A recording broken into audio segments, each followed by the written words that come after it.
Hi, that's me. Hello, everyone. I am going to talk today about a world beyond cookies. But first of all, I'm going to start by talking about this woman here, a bit of a hero of mine. She is a 72-year-old woman who, back in 2011, was digging in her garden just outside Tbilisi in Georgia when she hit a fibre optic cable. And in doing so, she managed to wipe out the entirety of the internet for the whole of Armenia, most of Georgia, and most of Azerbaijan. This woman quite literally broke the internet. And this is what a lot of people have been claiming that the EDPB has done with their guidance that they put out in November last year on the technical scope of Article 5.3 of the e-Privacy Directive. So, what is Article 5.3 of the e-Privacy Directive? It's here. So it's the bit of the e-Privacy Directive that says that you must get user consent for either the storing of information on their device or the access to information already stored, unless there are two exemptions. It's necessary for the transmission of a communication, or it's necessary to provide a service explicitly requested by the user. And this, in the UK, is implemented as PECA. Now, this law has for a long time been known as the cookies law, right? This is the cookie law. Cookies are small text files. They are stored on your device when they're placed, and when a cookie is read, it is accessed off your device. When this law first came in, we've got cookie banners, cookie consents, cookie guidance. This is the cookies law. Then about sort of 5 or so years ago, the DPA's released a whole raft of guidance on it, and they started talking about cookies and similar technologies. There was a bit of a recognition that there are lots of other technologies, flash cookies, plugins, pixels, that were doing a similar sort of thing to cookies, tracking people online, but weren't cookies.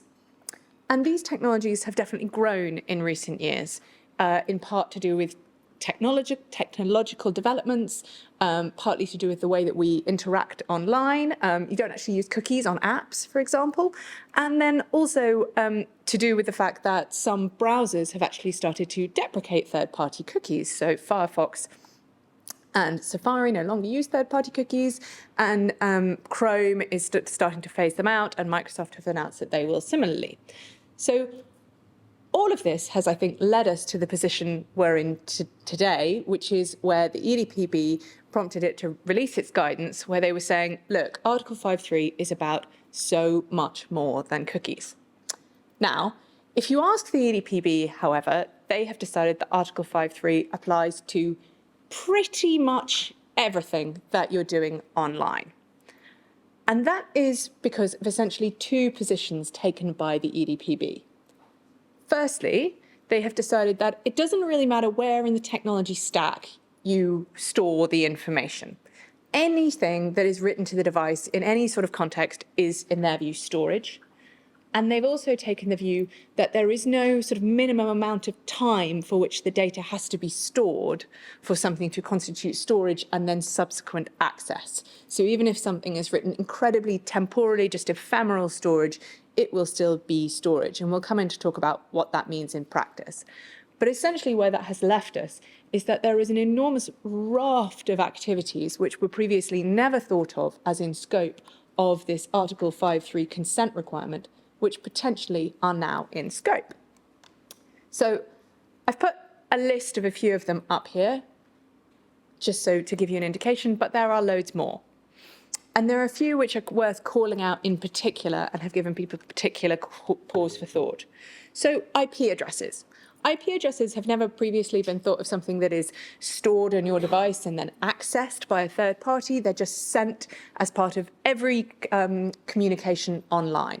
But of course, technically, they are on your device. Your device knows its IP address. You can go into your settings and see it written.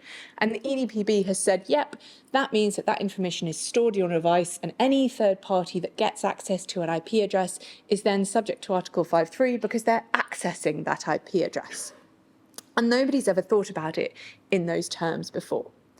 Another surprising example was online web forms. So the EDPB points out that when you fill in an online web form, you put in your name and address.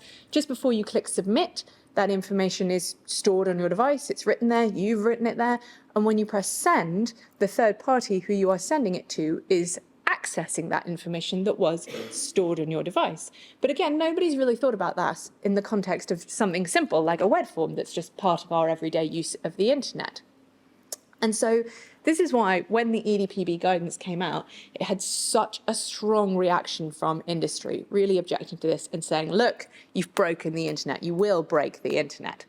And they have pointed out, for example, that this would mean that even something like a contextual ad would suddenly require a cookie consent or a consent banner, because a contextual ad will involve accessing an IP address, so you know where to send the contextual ad.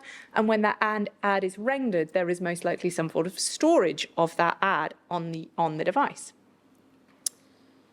Now, the EDPB might quite reasonably say that, well, this is all fine, what you're talking about. This is not going to break the internet because all of these activities that you're saying are just the normal course of online behaviour. Well, sure, they're in scope, but you have these exemptions, so it's fine. You know, it's okay. This isn't going to break the internet. The internet can still work as long as you're providing a service explicitly requested by the user. So this is all working as should be. But we know, of course, that the data protection authorities have been very, very clear in their position that the exemptions must be interpreted very, very narrowly. So we have a situation where we have an incredibly broad application of the law with a very, very narrow exemption to the law. And this is what's making people very nervous. Now, the EDPB guidelines have just been put out for consultation. So I think we are all hoping that they will change. There were about 50 responses to the consultation, which closed in January. And I think there is sort of a level of optimism that the guidance will get better and that version 1.1, when they release it, will perhaps at least clarify some of the real bits that really made people go, oh, goodness me, IP addresses, how is this going to work? And in what world are we not going to be overwhelming people with consents? Because that's definitely a real concern here. There's a push generally to move away from a sort of overwhelming people with consents, some of the things that Jamie was raising, and this would appear to do the opposite. So, ever the optimist is me. I am keeping my fingers crossed that we will see a change. In terms of timing, the EDPB, what they've had 4 or 5 months now, that's about standard for when they would release these second drafts. So I think we can expect it, any time, not necessarily imminently, but any time now, I would say. Just, of course, to think about finally, what does this all mean for the UK? The EDPB guidelines are of course not applicable in the UK. But I mentioned that this law forms part of PECA. And so it's the same law. So I do think it would be highly influential in the UK. And we know that the UK, the ICO, has been very interested in this world of tracking technologies far beyond cookies. They are by no means myopic on the cookies point. They've been very strong on this. It's much broader than that. So they could be influenced by some of this discussion.